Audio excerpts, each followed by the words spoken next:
Hey guys, thanks to everyone that's watched my market watch that I just released earlier today. What we're going to be doing today is going over a budget deck for the budget deck series, which is Altergeist. And I'm going to start from scratch and show you kind of what goes into my thinking for my deck building. And maybe this can be helpful to some of you that are just getting into Yu-Gi-Oh! Or have been away from the game, for a very long time and have just started back. I know videos like this definitely help me quite a bit, and I think it'll just be interesting in general. Of course, there's no perfect way to deck build, and you can let me know in the comment section kind of what process you go through. And yeah, without further ado, let's go ahead and flip over to the desk view and start from there. So basically, I have some of my binders with staples and deck cores. So what we're going to do is take a look, grab the Altergeist cards that we need, and then once we get those laid out, then we'll go for looking for the staples that we might need for this deck. And through the process, we'll also kind of talk about general strategy of the strengths of the deck, what staples can be helpful, and yeah, I guess that's it. But I will say what I'm thinking about doing is running an engine that you're probably familiar with, and I have tested out a similar version to this before, but it is going to be Altergeist with a small Dogmatica engine. As you know, Nadir Servant got reprinted as an ultra rare, and it is pretty cheap now that it's been limited to 2. You only really needed to play 2 copies to begin with. You could play 3 if you wanted to, but I mean, of course now you can't. But I think that engine in general really helps out this deck, and the reason why I think that it goes well with this deck is because Altergeist doesn't really need its extra deck that much. The only card that you really rely on in your extra deck is the Altergeist Hextia. But usually you're going to set that up pretty quickly. So once you've got your Hextia on board, it's okay to go ahead and use your Nadir Servant to search for your Ecclesia, because it doesn't matter if you're locked out of your extra deck or not. I guess fair warning, I probably will have to dig through some decks, but I tried to lay them out nearby for staple cards that we're going to need, or because I have some other trap decks, and some of those staple traps are going to be located in those trap decks. Other than that, I hope everybody's having a good Friday. Hopefully you can have a nice relaxing night, maybe enjoy a few YouTube videos. Move all of these off of this. I'm going to pull 2 Pukeries out, but we may only play 1 as we're kind of going through and deciding what we want to do. And there's also a chance that I don't have everything that I would need or would want. So if there's any cards that I'm missing, which right off the bat, I can think of 1 card that I don't have, we'll talk about that, and I'll probably use a proxy. But I'll let you know when we get there. Okay, so far we kind of have our main core here. I'm going to try to move these binders out of the way so I can lay these out. So, and then I'll lay these all out, and then if we decide that we want to cut anything as we're kind of going through and deciding what we want to play, I think that would be a good way to do it. Just go ahead and get all the core cards out, and then we'll cut as needed. But to start off with, we're going to be playing 3 Altergeist Marionetter. Make sure that you can see. Yep, should be able to see everything okay. Marionetter is just really good. Just going to search your Altergeist protocol or your manifestation, depending on what you want to do. Usually going to be your protocol. But Definitely a very powerful card in the deck. Next is going to be 3 Melusi. Basically, this card is really good because if you're going first and say you open Melusi, you can link it off into Link Karibo, and when this card's sent to the graveyard, you can search for your multi-figure. Another cool thing is if you're like going second or just late in the game, if you can direct attack your opponent with this card, and then if that is successful, you can remove 1 card from their field, which is always really good to have some sort of removal in a deck. Next is multi-figure, which is the best card in your deck. It's going to be your special summon for the deck. And we'll talk more about kind of what the cards do as we're going through. But this is kind of just to get like our main core out so we can then start discussing what cards we want to play. In addition, we're playing 2 Silk. Really good pops cards on the field by returning an Altergeist card you control to your hand. And then 1 Altergeist Concrete. The card can be decent. It's definitely not the best card in your deck, but it's I believe it's a negate. I haven't played this deck in a while, so I remember most of it, but I might have to read up on some. Okay, yeah, so Altergeist Concrete is basically if your opponent declares an attack, and this card and it's in your hand, you can special summon Concrete from your hand to your field and then negate 1 face-up monster they control. And that, I mean, it does come up, but not really that much. Usually when I'm using Concrete, I'm special summoning it off of multi-figure and I'm using its effect to negate a monster on the field. So it's like usually I'm trying to disrupt their combo, like if I want to negate like a Verte or something. But so it can be pretty good. For now, we're going to be playing 2 Altergeist Kukris. This is a new card out of Brothers of Legend. This was printed in the OCG a long time ago, like I feel like over a year ago, maybe even 2 years, and we've just been waiting for it, but it's an extender that you can basically link summon an Altergeist monster, and then you can use this as a material for that monster, even if this card's in your hand. For our traps, we're playing 2 Personal Spoofing, and we are going to be playing 2 Altergeist Manifestation, 2 Altergeist Protocol, and that's it. Basically, to give a quick run through of what these do. Personal Spoofing is not technically an Altergeist card by name, because I think the reason they did that is because it would be too powerful to be able to search it, because basically what Personal Spoofing does is you can shuffle an Altergeist card from your hand into your deck and then search any Altergeist card in your deck. So it's just super strong. Not any Altergeist card, an Altergeist monster. So you have to shuffle 1 Altergeist card, but it doesn't matter if it's a trap or monster or extra deck monster, but you can only search a monster off that effect. I forgot about that. And then for spells I'm going to be playing, for now, Secret Village of the Spellcasters. I'm sure there might be more that we play as we're going through and building the deck, but this stands out as a really good spell, and so I usually keep it with the core because it seems like it's almost perfect for this deck. If you didn't know, they're all spellcasters, and we don't really play too many spells in this deck. So this is just, I think, one of the best ones you can play. Honestly, I would almost think about playing 2 of these.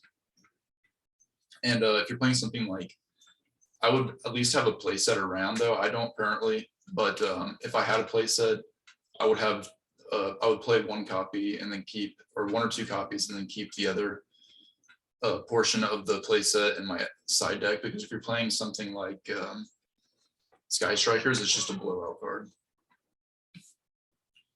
And that's going to be all so far for the main core. And then for the extra deck, we have 3 Hextia. And actually there should be 1 more core card. And I think I missed it out of the binder, but it's going to be the new link, which is called Memory Gant, I'm pretty sure. Let me just hunt that down real quick. I know I saw it yesterday, so I know I have it. I know it's around.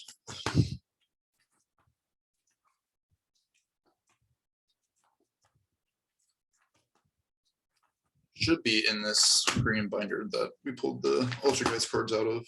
I just have to, okay, here it is. So we're playing one Memorgant. This is a new Link level 4. It is pretty good. It's not the best card, but it is pretty good. I actually don't even really know what it does offhand, so I'm gonna have to read it. But it says during the battle phase, you contribute one of the monsters. This card gains attack equal to the attributed monster's attack on the field. When this card destroys a monster by battle, you can destroy one monster your opponent controls. If you do, this card can make a second attack in a row. If this card would be destroyed, you can banish one monster from your graveyard instead. Holy cow, that's a crazy cool card. So it's basically like a Boro.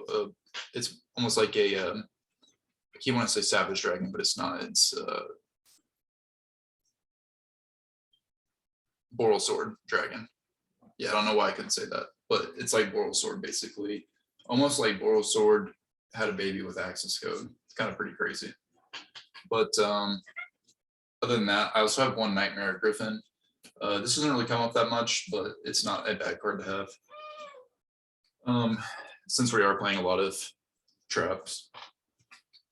So like I discussed, I think one really good option we can pursue is playing the what is it? Dogmatica package in here, or a small one. One note to make. So this is a Traptrex Amazement deck, and I did try Amazements with Altergeist once, but to be honest, they clash really hard because you want to special summon Arcalina the same way you do Multi-Faker by activating a trap, but Multi-Faker locks you into Altergeist for the rest of the turn for special summons, so they just clash too hard for it to make sense. You can kind of time them on different turns, but it just becomes clunky, and then it just becomes not really optimal. But the reason I think playing Dogmatica is really good in this deck is it just gives you more forms of removal, which this deck does do pretty good with bouncing and stuff, but it gives you more forms of removal and disruptions, and it also, you know, allows you to search your Fleur-de-Lis, which provides a negation, which is good. We do have plenty of negation with Protocol and our Hextia, but it gives us an additional negation. But one thing our deck suffers from is putting out monsters with high attack, which isn't too important because it can clear the board pretty easily. But with Fleur-de-Lis, it boosts your attack capabilities a little bit better. And it kind of flows well with this deck because even if you're playing punishment, like it's okay if you get locked out of your extra deck for a turn. It's this deck can really thrive without its extra deck. But with that being said, I'm going to go ahead and pull out. We're going to be playing 2 punishment for our traps. I'm going to try to keep like all these cards close together with their types. So I'm going to push that down. So that's 1.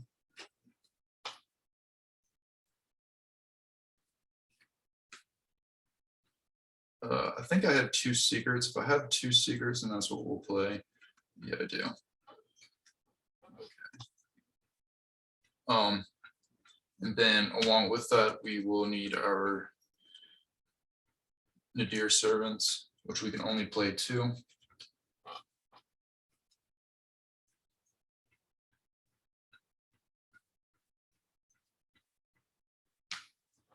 One thing to note is you don't have to do the Dogmatica package. I just thought that it's a really good addition to the deck, and it's really cheap and pretty affordable now. So I really don't think that it takes you out of the budget league. I think you can get Nadir Servants for like $7 to $8 a piece, maybe even $6 if you're lucky. I'm going to add these as well. Let's see. We were not going to play Maximus though in this deck, just because I just don't think we really need it. That can be pretty good, but I think it's really better if you're playing more of a fusion-based deck. So we're going to skip out on that. I'm trying to find, okay, so here's our 1 Fleur-de-Lis. And here is our 1 Ecclesia. So that should be everything that we need from here, from this deck specifically. but I'll keep it nearby just in case we need to get back in. But I wanted to take a quick look through to make sure there wasn't other cards that we're going to need. And I think that's it. I think we're good. So we don't need to take anything else out of trap tricks. So moving on, basically, I'll talk about Ice Dragons last, but we're going to want to play one Titanic Lad. It's just really good to send off Nadir if you don't have, if you just want an additional way to get to like Fleur de Lis or something. And we don't really need that many extra deck slots, so it's just a good card to have.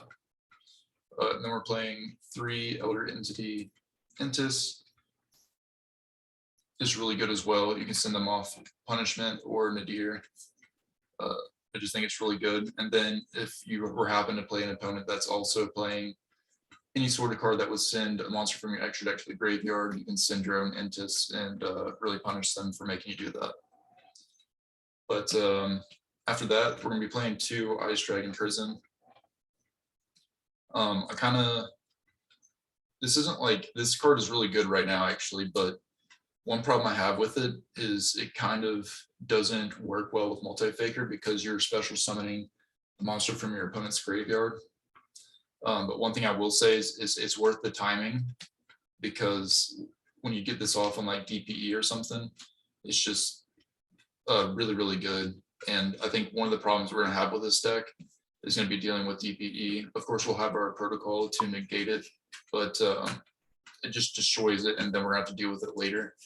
But Ice Dragon Prison will deal with the threat permanently, so that we don't have to continue to deal with DPE, which could, you know, eventually shut this deck down. So we definitely want a way to deal with that. So I think Ice Dragon's Prison is one of our best options for doing that.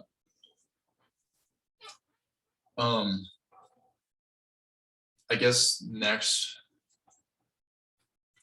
we want some extra deck monsters that can deal with generic threats. And one of the cards that comes to mind is going to be Nightmare Unicorn and Nightmare Phoenix. Nightmare Phoenix to deal with any back row that we can't really deal with. So one Nightmare Phoenix, I think, will deal with any spell or trap issues. And then one Nightmare Unicorn. Just nightmares are good in general to deal with things that you have no other way to deal with. And especially since we don't really need that many extra deck slots, you know, it doesn't really matter what we play. But I think as far as what's generic, I think the nightmares are probably your best bet. After that, I'm trying to think what else. We probably need some attack power, because we do have Altergeist Memory Band. But I think like maybe I don't have an access code talker, so that would be an option if you want to do that. You could definitely do the whole Celine and access code talker in this deck for sure. That would definitely work and probably be the best way to go about it. But we're trying to stay more budget, and I don't have access to access code right now. I sold mine a while ago. So what we're going to do is go with a Boral Sword. I think that will work just fine.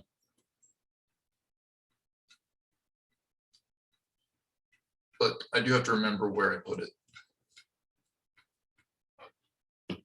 I think, let's see if it's in here. It's not. Okay. Where would I put Boral Sword? That is the question.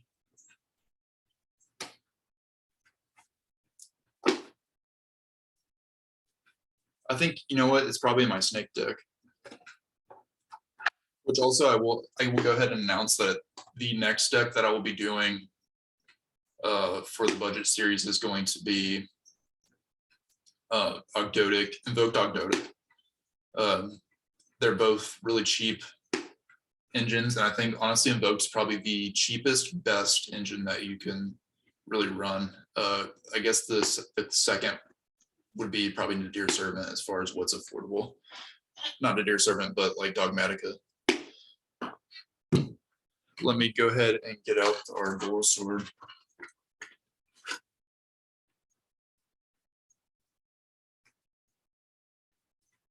There we go. I'm going to make sure very quickly that there's no other cards in this deck that I will need, but I don't think that there are. Okay, there's not.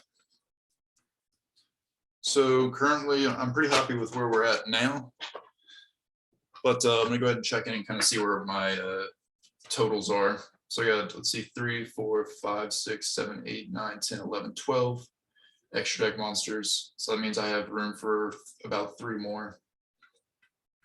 So I will be taking up to here to see if there's any other cards that I can play. I need Link Rebo for sure.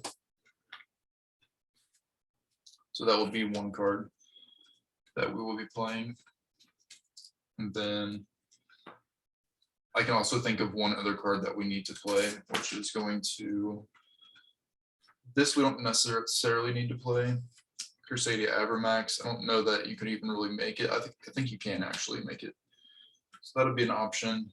And then the last card is going to be, set that over there for a second. It's actually in this green binder. It is another level 1, and you're probably familiar with it. It's played in Drytron. Let me see if I can find it. Relinquished Anima. And if you haven't picked these up, the secret rares, I picked up a pile of them. They're like under $1, I think, maybe like $1 or under $1, maybe slightly above $1, but a really good investment if you want to pick up some of those. I'm actually going to sleeve that up very quickly.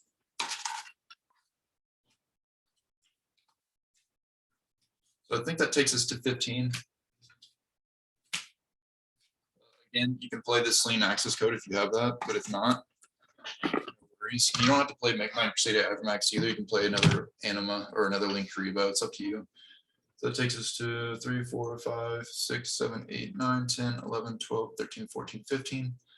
So we are complete. The Link Rebo is really important because if you open up your Altergeist Melee-Seek, that's going to allow you to search for your multi-faker, which is the most important play that you can make. Relinquished Anima. Likewise, if you're going second, you can link your Melee-Seek off for Anima and take a monster. Usually what I would do for that situation is go to battle with Melee-Seek, attack directly, and then remove 1 card from his field, and then main phase 2, link into your Anima, and then take a monster if there's one available. But a pretty good card.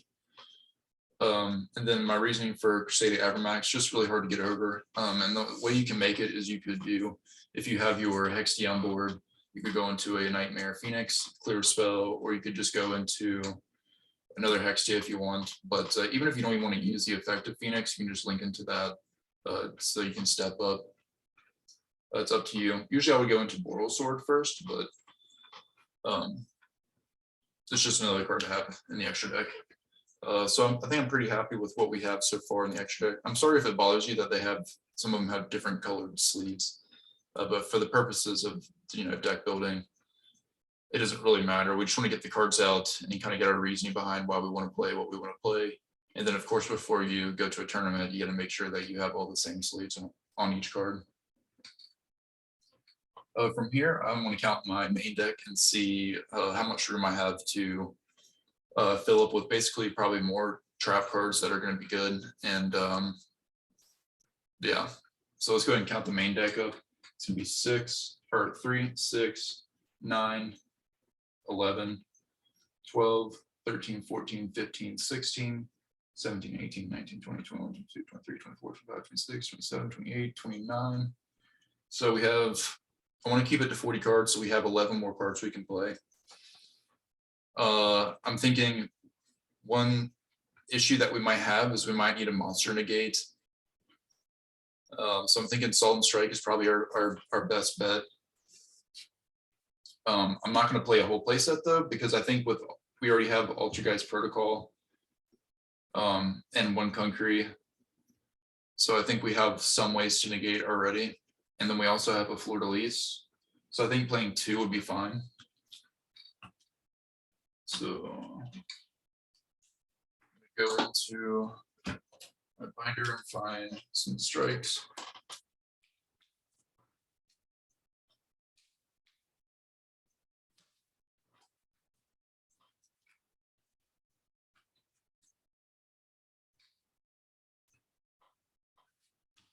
Okay, that should do.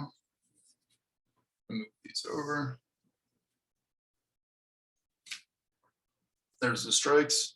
So that's going to put me at 31 cards. And now I guess we need to think about some other ways we can power up this deck. And I think probably one thing we can think about is hand traps, because you pretty much need to play them. I'm thinking one potential issue that could come up with this is if we're going against any kind of brave variants. So I think Ghost Ogre has just been proven to be a very powerful hand trap this format. So I think playing Ghost Ogre is probably the best move. So I know I'll probably have to get these out of other decks. So we will just search really quickly, try to find some.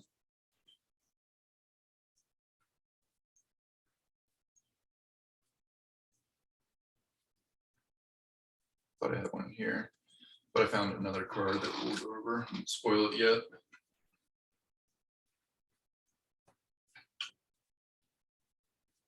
Okay.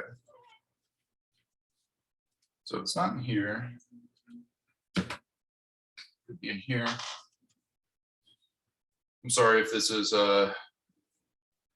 taking a little while to build this, but I wanted to do it slow and do it, I guess, from my experience, kind of what my normal process is.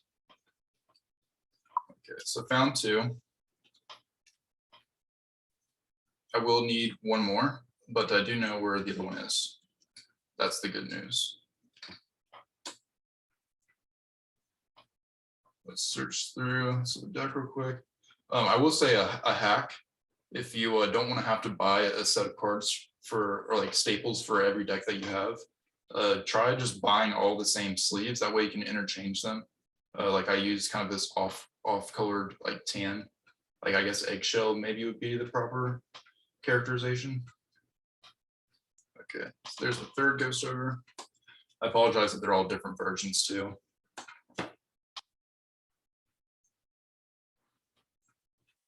Actually, I might have so that we don't have to play with or kind of deal with the double sleeve. I actually have another one that will sleeve up. It's a little annoying, like when you're going through a deck profile and you have like one that's double sleeve from another deck, just makes it more difficult.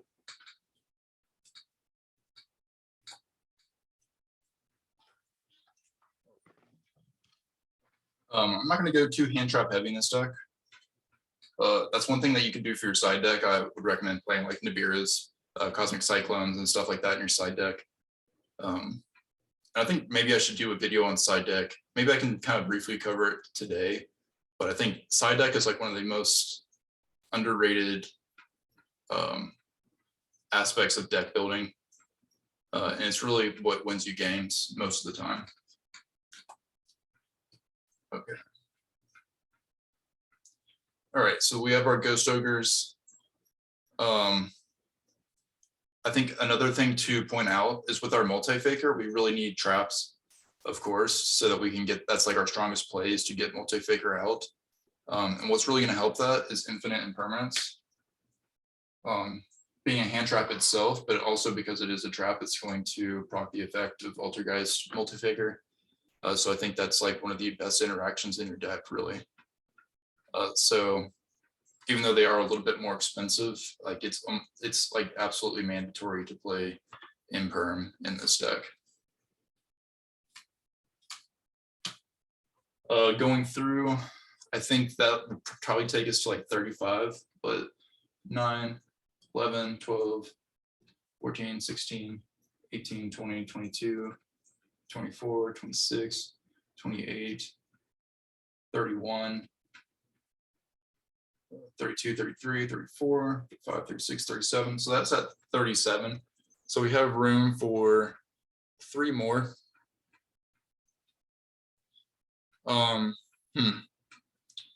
And I think probably another problem that we're going to face with this deck is with large other monsters, potentially like being able to fire over our monsters. So I think a way to take their monsters is going to be really helpful. So I think what we can do is play some sort of trap that's going to take their monster, and I think Crackdown is probably going to be the best for this. So we're going to find our Crackdown.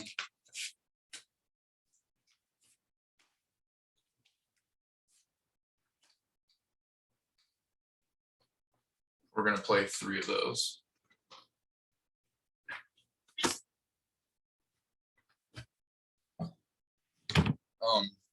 I think that will take us to our 40 mark.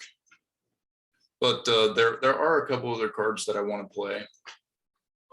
And I don't want to cut out any of these staples, but I think we can adjust our Altergeist numbers to get to a better ratio.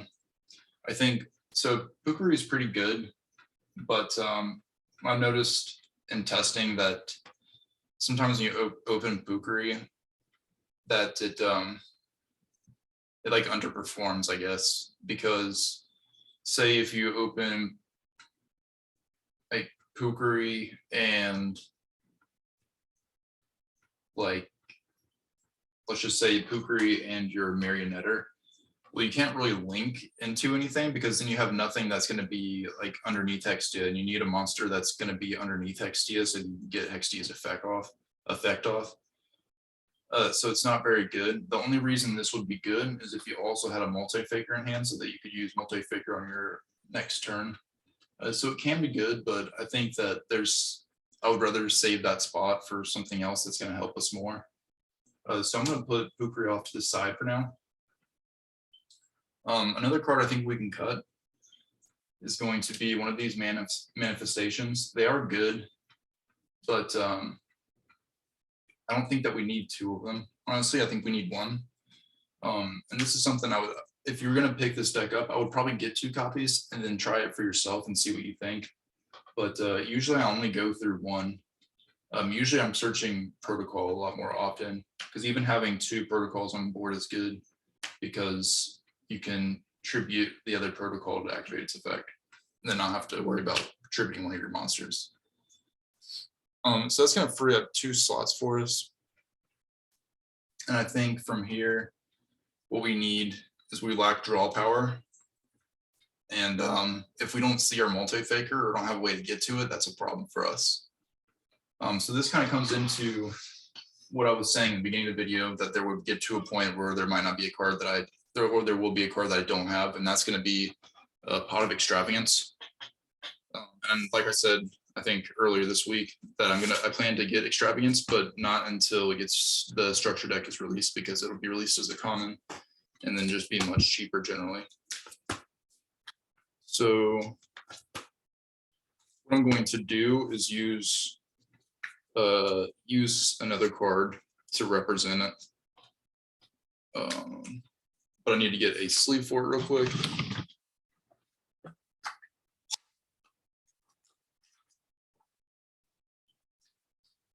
We're just going to use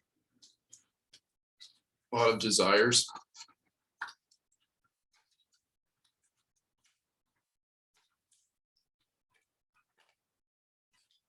And make no mistake, Pot of Desires is limited to 1.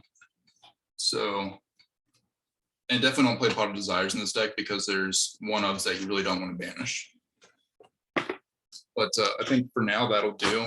And just remember, like if you wanted to screenshot this or something for your deck profile later, these are extravagances. But this brings us to 40 cards, and I think if you wanted to play 3 extravagance, I think that would be correct as well. If you wanted to go to 41 cards, I don't think I necessarily would want to cut anything else out of this deck.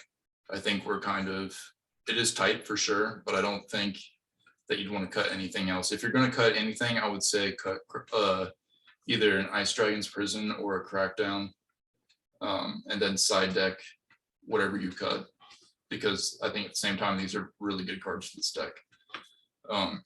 As far as other options for what you could play, if you wanted to cut Ice Dragon's Prison and play something else that would be devastating, I think Summon Limit would definitely do the job.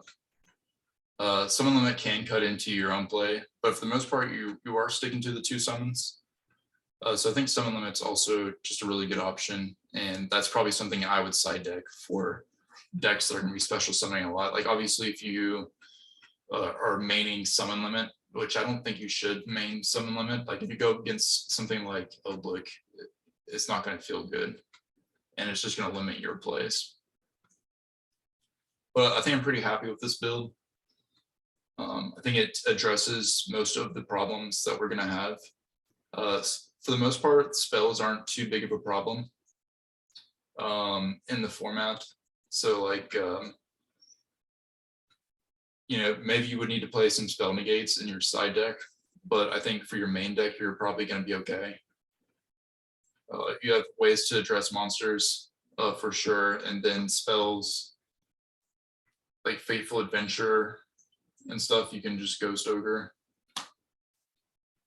But other than that, I can't think. The only other card that could potentially be good, and I think really the only way to play it in this deck is to cut the Dogmatica engine out, and that's going to be the Heavenly Sky Prison from Burst of Destiny. I think that's what it's called. But it basically protects your back row, and that's probably even a better option than playing spell negates. The problem with that is, well, is it kind of doesn't mesh well with multi-faker. But you wouldn't have to special, I mean, because like you could just use it to protect your back row and not use a special summoning effect. But the special summoning effect is one of your best plays, really. So that is an option to play if you want to do that, but that really takes you into the stratosphere as far as cost. That's going to, you know, cost you probably $80 to $90 for a play set of those. So I think that this is probably, for budget-wise, one of the better builds that you can go with. You can play Altergeist pure too, for sure, and just play more traps. But that's up to you. I really like the Nadir package in here. I think that it performs pretty well for what I'm trying to do. But with that said, we can go into a couple of combos. It's not a combo deck, it's definitely a control deck. So it's not like there's not combos per se, but like maybe I can kind of show you a little bit of how the deck plays and kind of what your general strategy is.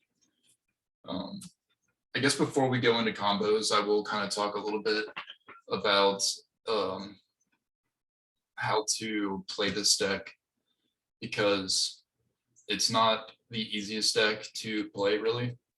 It is very simple. There's not long combos or anything like that.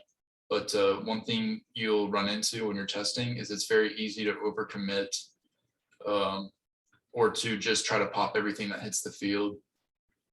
And you can spend resources really quick doing that. And while this deck can grind like really long games, if you try to play it too fast, you're going to run out of steam pretty quick. And that's usually how games are lost with this deck. But so yeah, so I guess just be careful as you're playing to just make sure that you're conserving your resources and not overcommitting, and just try to make plays that are going to be the most impactful for winning the game. Don't just try to pop everything or negate everything, because you can do that, like, you know, right off the bat, but you need to conserve, because there's not a lot of ways to search. While there aren't. There's not like any like natural draws in this deck. The only thing you have is extravagance. So while you have like personal spoofing to search, you will run out of cards in your hand if you're not careful. We go ahead and throw these cards together. We can into the deck.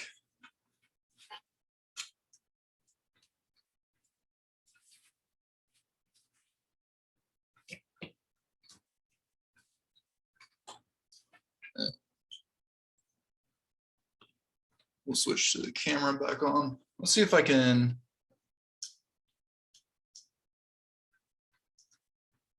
There, that's a little bit better. My camera kind of like I work here at this desk during the day, so I work from home. And so this camera kind of gets bumped around, so it might not always be exactly centered, but I think that looks pretty decent now.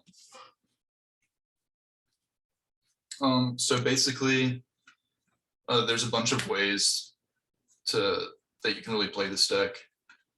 Or there's a bunch of different cards you can open because you're playing so many blowout like trap cards. Even if you just open like a Marionetter and like a Solemn Strike and Ice Dragon's Prison, like you're gonna be okay. But ideally, what you want to have in your opening hand is your multi-faker. And so you can either open your multi-faker or your Melee-Seek to get to it. But I think it'll be helpful if we just go the Melee-Seek route for now.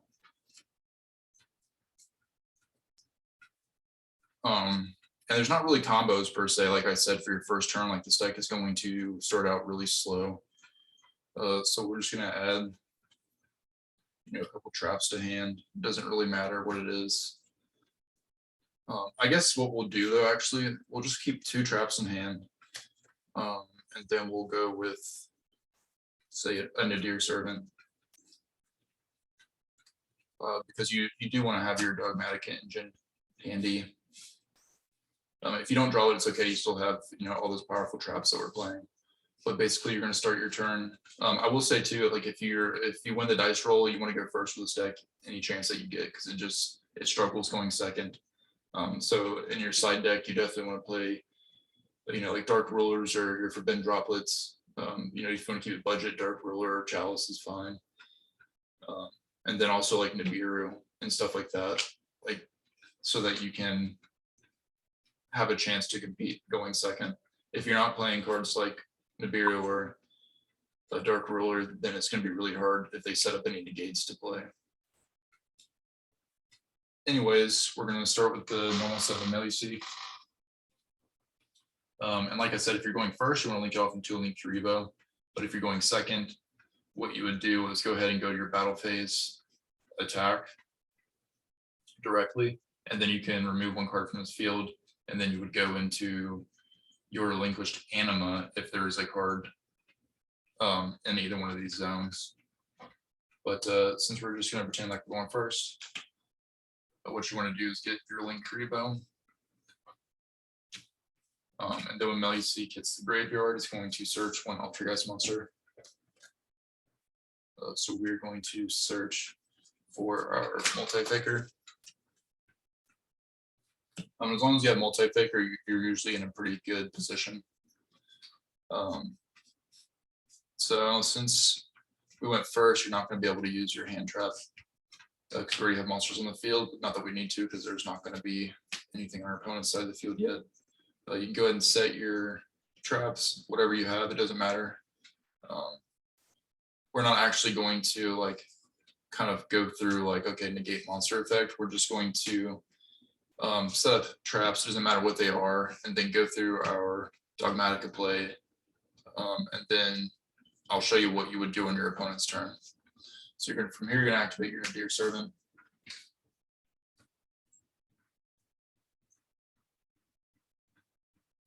It's important if you're activating Nadir Servant on your first turn, send Titaniclad. And so you're going to search out your Ecclesia.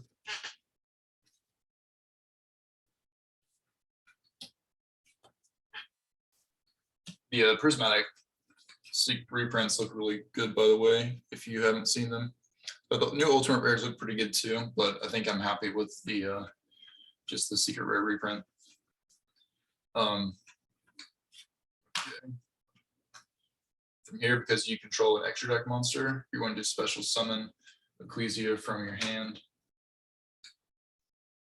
And you're going to activate the effect to search 1 Dogmatica card.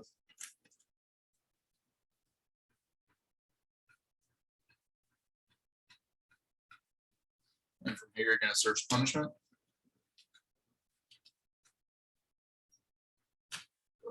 And then before you end your turn, make sure you set your punishment.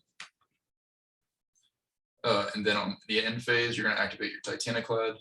Because it's in the graveyard at the end phase, you can search or special summon 1 Fallen of Albaz, I believe, or 1 Dogmatica monster. Yep, 1 Fallen of Albaz or Dogmatic monster from your deck. So what we're going to do is get our Fleur-de-Lis and add it to our hand. And the reason why you don't want to special summon it is because you can negate a monster effect whenever you on your opponent's turn if you keep it in your hand, and it's a quick effect, I believe. Yep, it says during the main phase, if a monster special summon from the extra deck is on the field, you can special summon this card from your hand. Then if you control another dogmatic monster, you can negate the effects of one face-up monster on the field until the end of this turn. So it's, you know, kind of like a hand trap almost, where you're gonna wait until he gets something out, like say Verte or something, and then special summon it from your hand, and then negate that monster effect. So that's pretty good. I guess we're gonna go towards, like, say it's the opponent's turn. One thing to note is you do have your punishment set, but it is going to lock you out of the extra deck, whereas you might want to go into your Hextia next turn. So while it's okay to lock yourself out of the extra deck, you might want to prioritize trying to slow your opponent down with the other cards that you have available to you first before using this. If you can wait till you get your Hextia, then you can fire this off, you know, with no issue. Oh my god, this card's damaged. I actually noticed that too when my cross-eyed Detonators has the same exact like little dimple. Let me see if I can show you. I wonder if this is like a common problem with the Mega 10s. I don't know if it's gonna be able to focus enough to see it. It's right there. Yeah, you can kind of see it. That's a shame. Anyways, so on your opponent's turn, let's say they normal summon, let's say we're playing like Invoked, and they normal summon their Alistair. Now they could have their invocation already in hand, but we're not going to take that chance. We're just going to imperm the Alistair, chaining the Multi-Faker. So you're going to special summon your Multi-Faker, and then Multi-Faker effect. You're going to get a Silk, and the Silk is going to act as a pop. One thing I just noticed that I didn't think about before is you're not going to be able to activate your Float Release on your opponent's turn, actually, because Multi-Faker is activating its effect, so you cannot special summon anything but Altergeist monsters, but that's okay. We can still utilize this card on our turn. If we lock ourselves out of the extra deck, it'll be a good beat stick. It'll also be a negate on our turn. So that's okay. We'll just save it. So then here's what I'm talking about is like you could, like, as soon as they go into the next monster or next spell, you could immediately pop your Multi-Faker back to hand, and pop that back to their hand. But one thing I'll be careful with is you're only going to get one pop this turn. So unless you use your punishment, which is fine too. We also have a strike, but I like to save strike for really important situations. So I use the imperm first. But what we'll do is we'll wait until there's a crucial point in his combo of a card that he really needs on board, and then we'll activate the Silk to pop the Multi-Faker back to hand. And then your Multi-Faker is going to be live next turn, depending if you special summon your Float Release or not. And then another thing is too, if you don't want to play Float Release, you could feel free to cut this from your deck and then play an extra Extravagance or something. The reason why I'm playing it is just because I'm playing Punishment. And so if I do activate Punishment, I'm not going to be worried as much about getting Multi-Faker off. I'm going to be more worried about getting a beat stick on board. That's going to be hard for them to fire over. And I can save my Multi-Faker. But if we're not locked out of the extra deck, I'm going to want to use Multi-Faker so that I can get into my Hextia. But with that said, you know,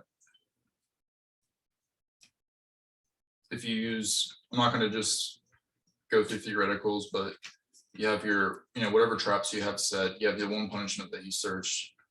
So from this point, if you needed, you know, an additional like disruption on your opponent's turn, you could activate the punishment.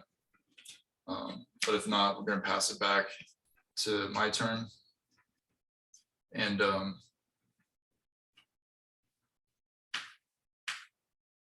from here, you know, you draw whatever you draw. If it's an Extravagance, you'd want to use that right away. I'm not going to sit and go through too many turns here because it's very subjective, depending on who you're playing and what cards you have to use. But it is nice to have that multi-faker back in hand for your next turn.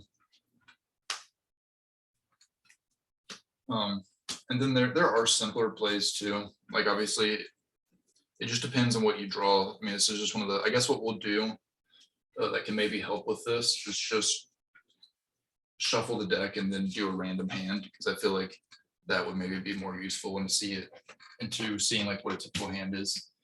It's a little weird doing combo profiles for control decks because there's not really combos, and how you combo with your deck completely relies on your opponent and what they're doing.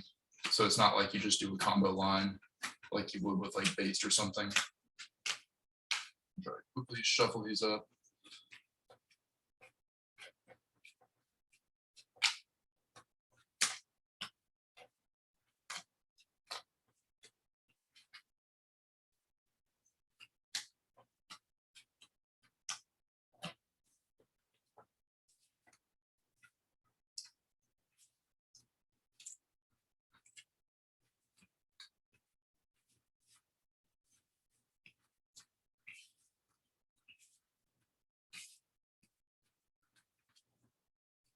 Do a few quick shuffles.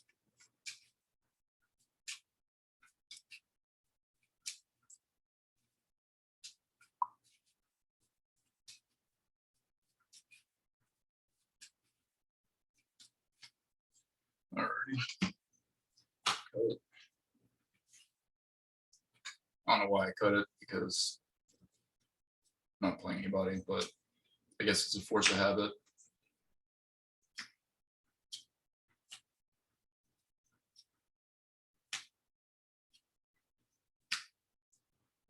So that's really good, actually, because we have a way to deal with TPE if we need to. Which I will say, if you're going to, like let's say you have your multi-faker and you have your Ice Dragon's Prison, if they get DP out on the field, don't worry about getting your multi-faker effect off. Like focus on getting rid of that DPE. Depending on what else they have on their board too, but I would prioritize getting rid of their DPE over like, instead of like saving your Ice Dragon's Prison, because if they start popping cards in your field, it's going to go downhill fast. Basically from here, same thing as we did last time, you're going to link off to grab your multi-faker. I guess you would probably quickly see too why I don't think it's important to play multiple pickeries. Like I think one's fine, because also it's a level 1, so like later in the game it's just another card that you can go into your relinquished anima if you need to. But like in this case with this hand that we opened up, what I could have done is use this and the pickery in my hand to go into Hextia, but we have no spell negates until the next turn when I'd be able to get multi-figure out. So that's one. I mean, you could do that if you wanted to, and that's not too bad. But if you don't if you don't have a way to get to your multi-figure, pickery is really not that good. And I would rather play blowout traps and play multiple copies. But then again, it's completely up to you. That's just my thinking. But yeah. And one thing to note is we do have Secret Village of the Spellcasters, which is awesome. But we do need a spellcaster monster on the field. But we don't play traps. So whenever we do activate our Imperm, or probably going to be Imperm, because I want to get my multi-faker off unless he's going into DPE. We'll special summon this out, and then that will make your Secret Village live. So I guess I'm not really going to go through like playing on his turn, because I can kind of just walk you through what I would do. So generally from here, I would go ahead and activate your Secret Village of the Spellcasters, and then have your trap set. And then on his turn,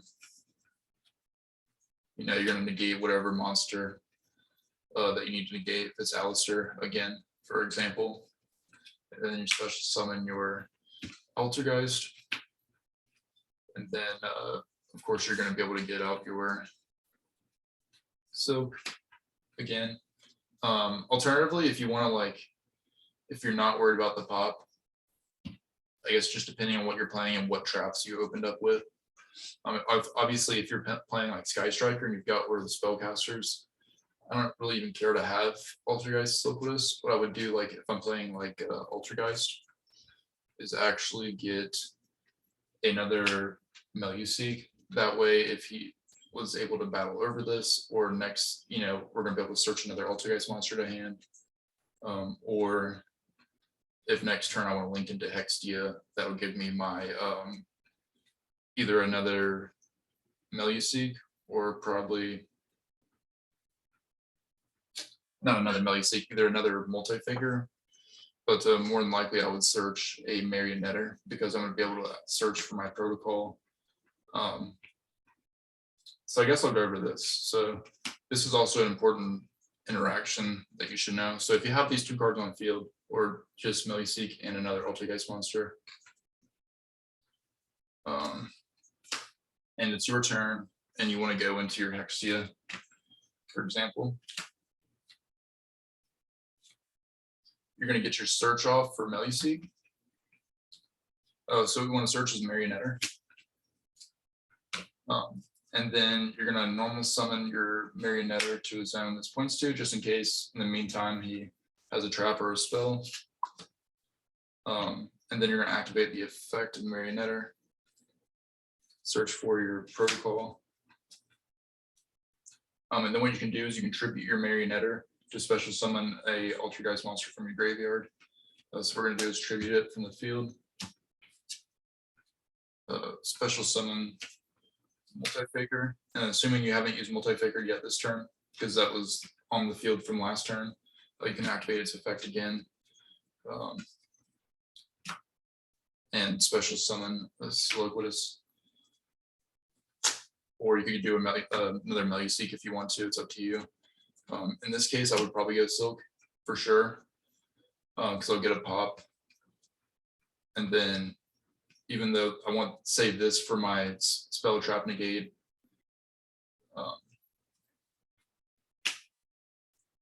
what I could do is special summon this from my hand whenever my opponent attacks me next. And that'll give me a target for Altergeist Protocol.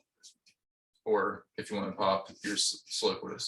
So but I guess that's really all I can really show you for this deck. Like I said, I'm sorry if it's super awkward trying to go through combos for a control deck. It's just there's no real way to do it. I'm just trying to kind of show you a few interactions that you have with this deck and kind of give you the basis for how to play it.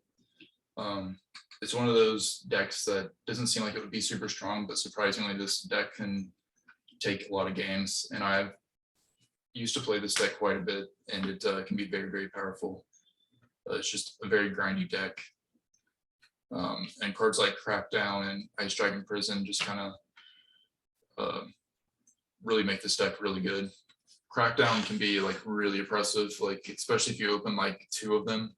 It's just kind of a blowout card because you can take two of their monsters, and then that procs off your your Multi-Faker effect and everything because it's a trap. But other than that, I think that is all I have for you on this.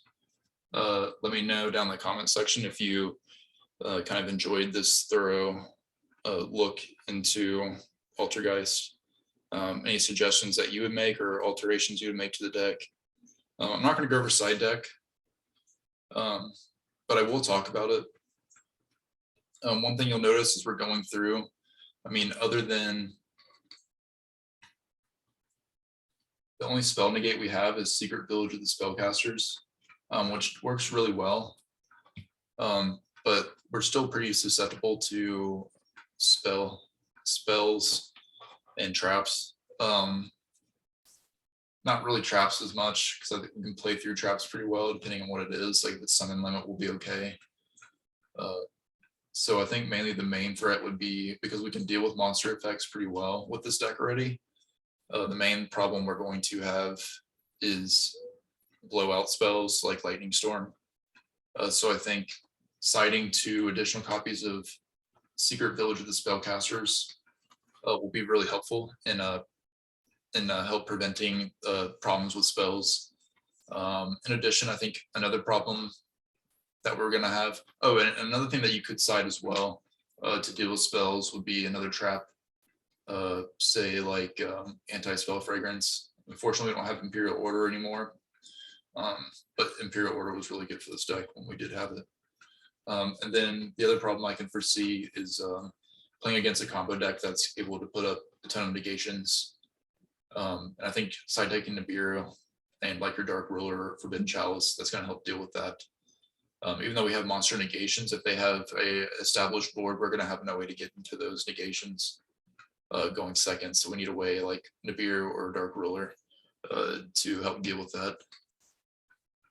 I think also if you're for going second, even like a Regeki or Lightning Storm would be pretty good. But for the budget, we don't really want to say you play Lightning Storm, but it's completely up to you. If you have them, that's fine. But then, just any other general staples, like I think Cosmic Cyclones and Harvey's Feather Duster are always good to have in the side deck. And then basically just whatever your choice is. If you want to side, maybe Droll to change out for Ghost Ogre for different situations. It's completely up to you. But yeah, I guess for the side deck, I think a lot of people don't really. Let me switch the camera to me actually. Quick, because I think it's kind of weird just looking at cards while I'm talking. But anyways, I think for the side deck, a lot of people underestimate how important it is, and they just like, well, we'll just throw some cards together. But I think the proper way to do it is to really sit and think about what your deck does well, and what are some areas that or some gaps that you have with your deck. Like if you, for example, Altergeist doesn't really have a way to deal with spells other than a 1-of that you're playing in your deck. That's an important consideration, and you need to consider what side deck cards you can play to deal with this deck that's going to be playing a lot of spells. And then it is okay to kind of think too that like just generally good cards are okay to put in there, like Cosmic Cyclone. But I think that also goes along the same lines. Like Altergeist doesn't have a really good way to get rid of spells other than just popping them back to hand. So something like Cosmic Cyclone could be really good to side deck against your opponent. So I think it's important. I'm not going to go too in depth with side decks, but I think that's something important to keep in mind. It definitely can be the decider between winning and losing games. So just make sure that you place importance on and spend some good time building your side deck. But other than that, thanks for watching. I will see you guys sometime this weekend with another market watch, but I hope you enjoy your Friday night and enjoy your weekend.